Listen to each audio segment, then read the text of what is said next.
Tasavvur qiling, mebel tanlayapsiz. Sizda nima muammo bo'ladi? Ya'ni mebel sohasidagi sizdagi muammo.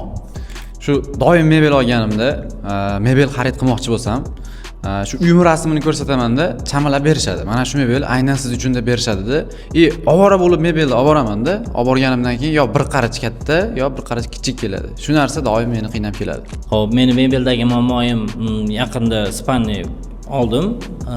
Do'konlar aylanyapman. Qandaydir spanni yoqsa, shkaf yoqmayapti menga.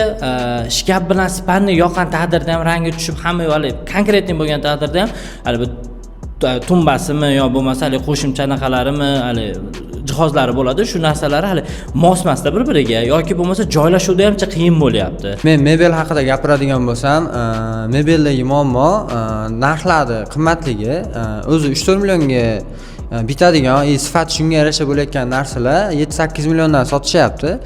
Mayli 7-8 milliondan ham qimmat bo'lsin, lekin sifati ham shunga yarasha bo'lsin.